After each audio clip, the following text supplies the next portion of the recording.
Working. She wanted to get a flight. She felt really bad. Hello, Rochelle. Okay. I know she'd be here. Yeah, she would have. Yeah, definitely. Okay.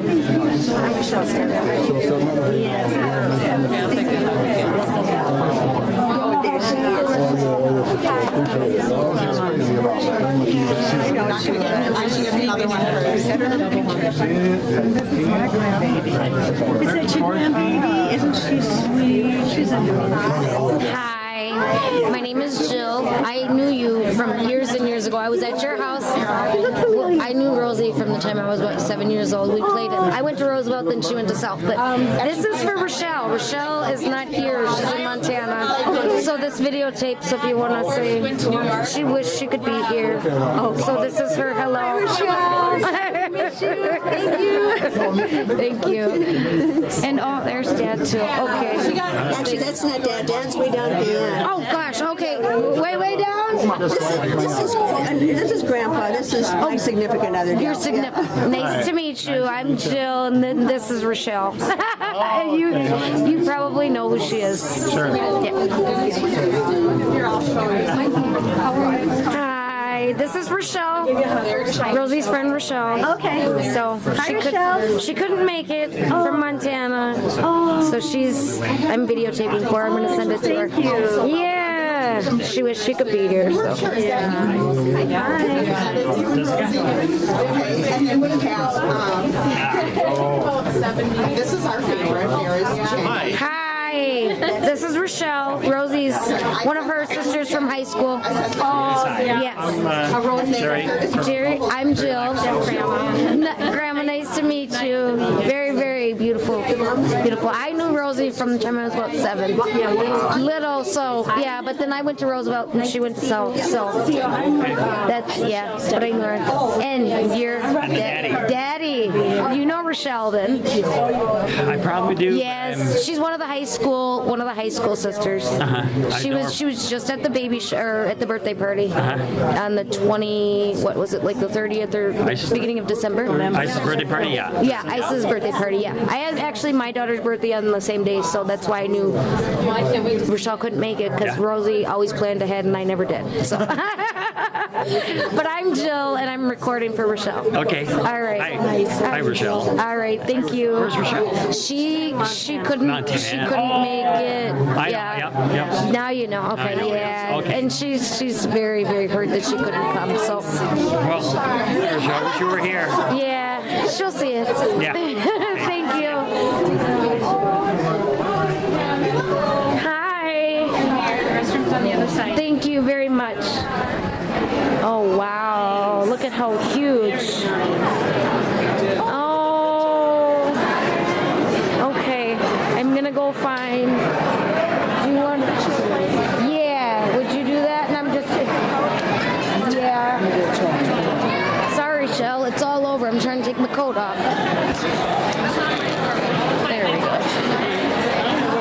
Oh, here, take this too. Sorry, Shell. I'm gonna go say hi to her friends and everybody. Okay. I know. Oh, I was in gymnastics with her too. Not at South, but. Oh, cute. Oh my gosh. Was that Nokomis or that was South? Okay. Okay, I have to go and like film. I have to.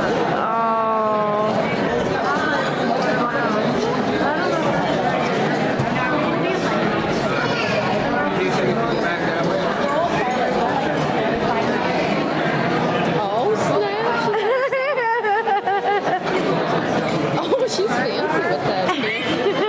She's so cute. She's like, I love this picture.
posters staring at the camera.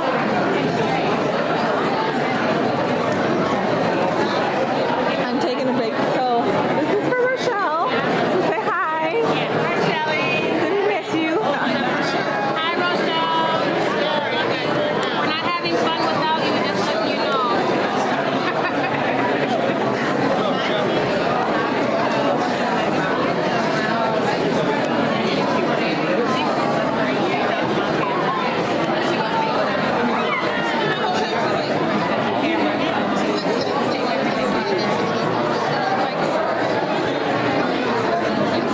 Oh, you're fine.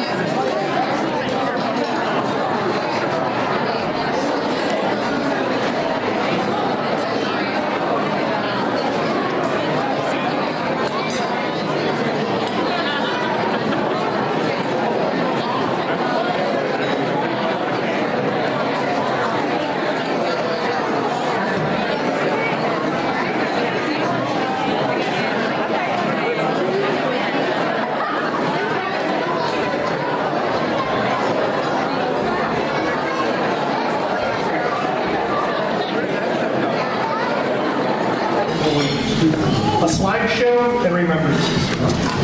Please enjoy your lunch and continue visiting with others. At any time, however, feel free to come up here and share your memories of your time with Rosie. To start off the memory sharing, I will read a few letters from Nicole Dawson, Rosie's pen pal from Australia, and Tony Gardner, a friend from England. And I'll read a message from Donna for Donna, or a message from Then Elijah McIntosh, a friend of Will and Rosie's, will read a poem that inspired Rosie during her illness. And there's also a wonderful message to Isis and Prince about life. Rosie's family wants to thank everyone for coming, for supporting Rosie in her fight, for contributing to Rosie's fund, and for all the love, help, prayers, thoughts, and kindness. It is a testimony to love everyone had for Rosie. She was a very special woman and would be missed. So thank you from the family.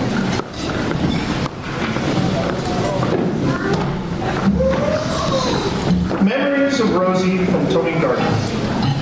Rosie must have been about 5 years old when I met her in the first grade.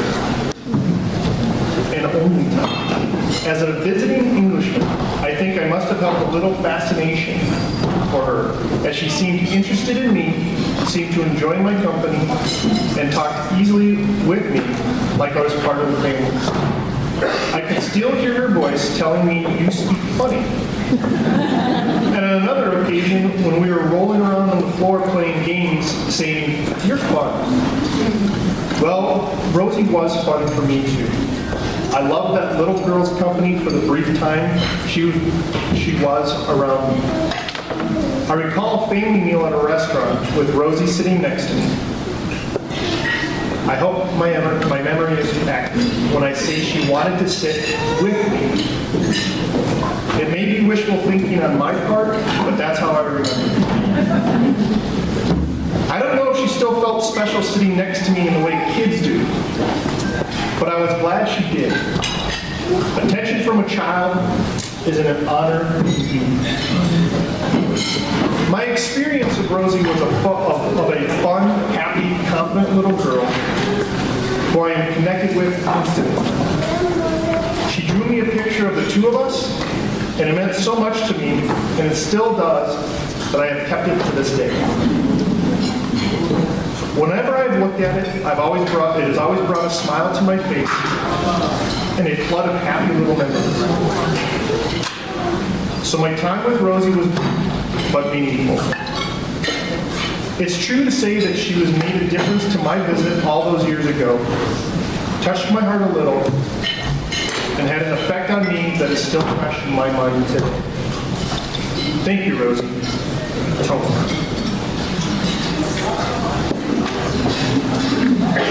Okay, this one's smaller print, so I might have to go a little slower on this one. This is from Rosie's pen pal, Nicole Dawson from Australia. To my beautiful friend Rosie. All day today, my thoughts have only been about you, young lady. wanted to share with you my thoughts I have of you when I see a photo, read a letter from you or to you, or see a Facebook post. I have been reflecting on the journey we have had together. Wow. It still amazes me that as a little 11-year-olds, we started writing letters to each other on actual paper with a pen. I still even remember when we first started exchanging letters printed from our computer. Amazing it was to have a computer and a printer. Now look at how the world has changed. People can't put their laptop or phone down. People always just seem far too busy these days. Even though we've never physically met, I heard each other's voices, had a coffee and a chat, embraced a hug, had a play date with our kids. When I think of my life so far, you are one of the people who played a big role. A sense of security knowing you were a friend for life. I've always thought when you have posted photos of Rosie, looks really happy. A real twinkle in her eye, filled with joy. That gives me a great sense of happiness and peace. Rosie, you may be one of billions of people in the world, but I want you to realize what a significant part of this world you are. A brave woman who holds her head high and fights with enthusiasm for life. I may not be with you to witness the obstacles you have to face, but I know how to live fully and don't take life for granted. Embracing what has been handed to you and being blessed by what you have. I am ever so grateful that my grade 5 or 6, slips my mind a little as to which year, teacher got me involved in the pen pal exchange program. Better yet, we found each other to write to. Time could have slipped by, and we could have become teenagers that couldn't have been bothered with writing to each other. Sometimes time did slip by, and 6 months or so could have gone by without an exchange. But we've never forgot to keep in contact. All the letters about what we were up to at school, what lessons we were now taking, swimming, tennis, gym, badminton, all the stories of where we have vacationed with our families, and the postcards to go with it. The braces, the perms, the cute boys. My jealousy at Americans getting to go on summer camps, unheard of in Australia. Graduating high school, college, our studies and ambitions. The moving out of home, how we got to New Kids on the Block videotapes, and Sweet Valley High books for Christmas presents. How our pets were doing. Then to hear of you meeting the love of your life, Will, and me of mine. Then to both have children not too far apart from each other. The cycle continued of being able to exchange the next phase. Nappies, feeding, lack of sleep, being a working mom. Oh, how worth it all was. How lucky I am to get to hear about your journey and your adorable children. It deeply saddens me that your journey became so difficult and painful. Thinking about your struggles makes me look at the world around me in a very different light. Everyone has had bad days. The kids are fighting. Nothing seems to go right. Too much work to do. The house is tipped upside down in a mess.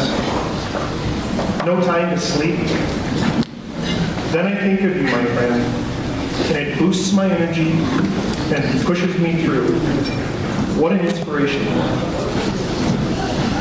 I look up at the stars and make a wish for you to be at peace. It makes me happy to know that today you will be surrounded by all your dear family and friends. I am thinking of you every single minute of the day. I love you. Shine on. Love, Nicole. Simon, Taya, and Nicolay.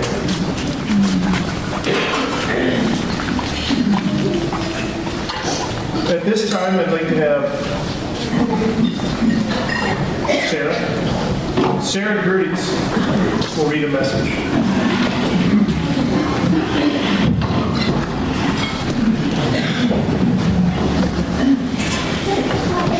Hello everyone, my name is Sarah Gerdes. I'm the daughter of Del Gerdes and close family friend of Donna and Rosie.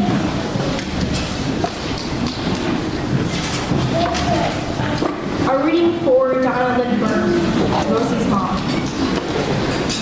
Losing my daughter is the hardest thing I have ever done. It's indescribable. She was my best friend. We spoke on the phone almost every day. We told each other everything. There is nothing we didn't share. She came to me with all of her troubles and worries, and I tried to fix them for her. But I can't fix this. Life without her is just too hard to imagine. But somehow, I must keep going. Rosie left two beautiful children who need their grandma and will need help and support. So I look to God for strength. And I am also buoyed up by the love and caring of all the wonderful people in this room.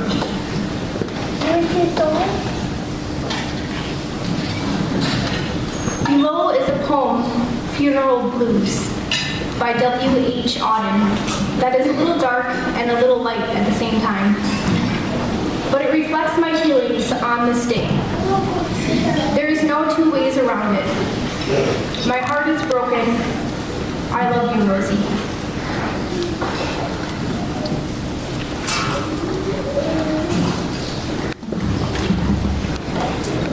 Stop all the clocks. Cut off the telephone. Prevent the dog from barking with a juicy bone. Silence the pianos and with muffled drum. Bring out the coffin, let the mourners come. Let aeroplanes circle mourning overhead, scribbling in the sky the message, she is dead.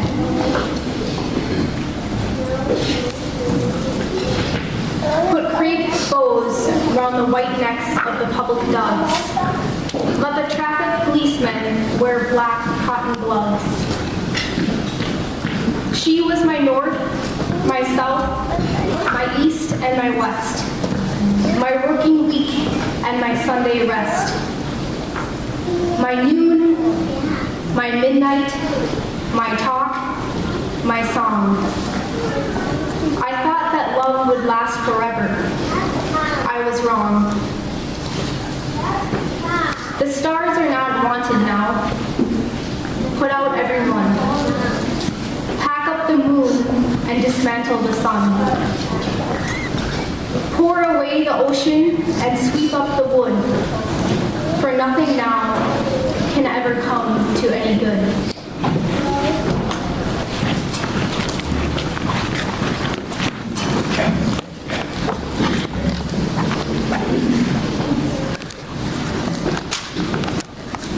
Sarah's sitting over there. We had that story outside the church. So that's who I am. I've known William for quite a long time. With the love that him and Rosie had, you're a friend of one, you're a friend of both. This is a poem by Langston Hughes. It's called Brother the Sun. I'll just run through it and you take from it what you will. I took a lot of things from knowing Rosie. I know growing up, I know we were taught to live a certain way in our house. But seeing how she fell so in love with my brother, and he loved her back, you realize all the stuff that we seem to care about, race, money, all that fades away. And it's love that's pure. And if you ever saw those two, how passionate they were for each other, through the fights, the arguments, even the good times and the bad, all the way to today and beyond. You'll understand what I'm talking about when I say that love is just a pure thing, and I'm glad that I was able to meet Rosie. And I'm going to take that with me for the rest of my days and pass it on to anybody I know. Mother to son, but nice to use.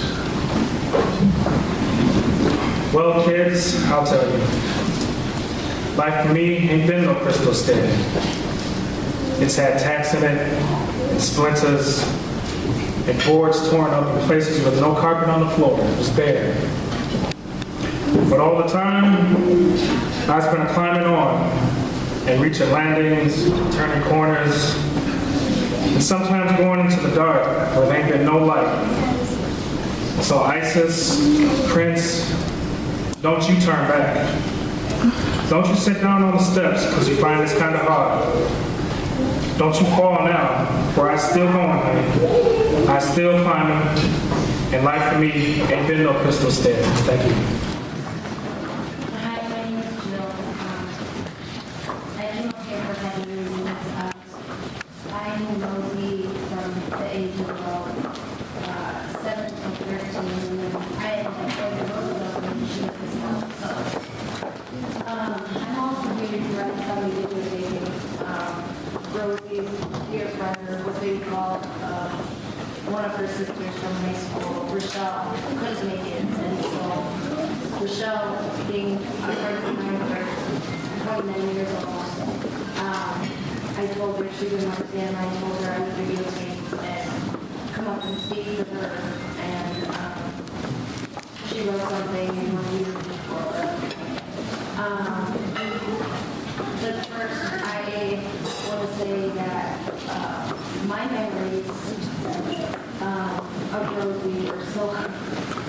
I always thought she was older than me. Maybe because she's taller than me. But she's so wise. And I remember so many days playing in her attic. And I would go in there and think, oh my gosh, it's like Disney World in here. It was toys and costumes. And I remember reminiscing with also another friend she grew up with, Lisa. We were talking about Rosie and how she wanted to be a dolphin trainer, and she wanted to play plays in theater. She never, I don't ever remember her not smiling and being happy. She was just such a leader, and I'll take the memories that I have of her and keep them safe in my heart. There's one incident that I wanted to say. We went to this party, she had a party, and I believe it was on the river road, and I was probably 13 years old. And I was sitting outside, and this cat was, sitting on the steps, and this cat was coming up to me and just wrapping around me, and I was petting the cat. She came out and she was like, "Be careful." And I'm like, "Be careful." She's like, "My cat's crazy." And I'm like, "Really? The cat's really nice." And I was like, whatever. So she stood behind me in the doorway after she closed the door. And then the cat, all of a sudden, after she said that, stood up on the back feet and claws up and tried to hit me. And she looked at me and then turned around and she's like, "Oh, so." And I was like, "Oh, hi, I didn't believe." But like I said, I'll definitely keep memories I have of her in my heart. My deepest sympathy is to her mother, father, and her parents and loved ones. To Isis, the Prince, your mommy, an angel, and you're very lucky to have her in your life. And now I'm going to read what I was asked to read. Dear Rosie, first, I'm so sorry I wasn't able to be here. I'm so thankful for all the memories, the good times, and all the struggles we were able to share throughout our lives. Rosie, you are a strong, beautiful daughter, mother, sister, and friend. You will always have a smile on your face, no matter what challenges will be faced. I love you, Rosie, and will forever cherish the memory of Rochelle. Thank you. When we were in high school, we always used to go out together. I was always young and always had somebody like me. And me and her sometimes would meet up and drive together, and she refused to drive with me because I used to drive like a maniac. And so we'd usually be rushing to like get in before they started charging cover, get there before the coat check cost $2 or some reason. And we'd run out to the car, and then it would be slow motion. Rosie would have to adjust every mirror in her car. She would have to adjust everything in her purse. If we hit a train track, she would have to stop at the train track and look and make sure that there weren't any trains coming. So I would call her safety first. And I always thought that was funny that we'd be rushing, and Rosie wouldn't want to get in the car with me because I wasn't safe. And then it would take her like 50 minutes to get there. And Donna said that she learned to stop at railroad tracks from her. And I just think that all the good, fun memories that we had, all the girls got together on her birthday, and it was just a really fun and happy time. We looked at pictures, and it's just really about remembering all the happy times that Rosie brought. Even my friends who weren't close to her, that just met her like through my birthday parties or through different things, each one of them always said, like, I remember her smile. So I always remember Rosie's smile and laughter and lightness.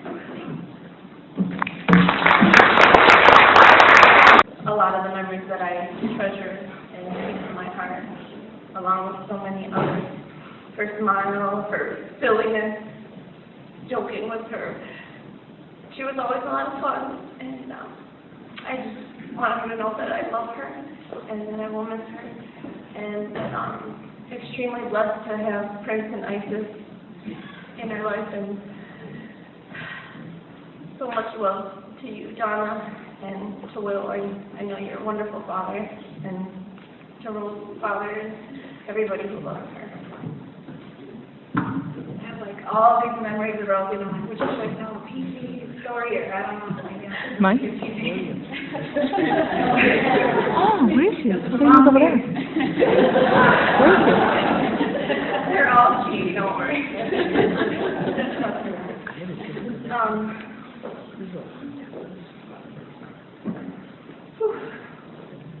So me and Rosie always had opposite schedules. I was like, hi, I have to be up at 6 a.m. I don't care if we went to the club, we're up till 5 in the morning, I was up.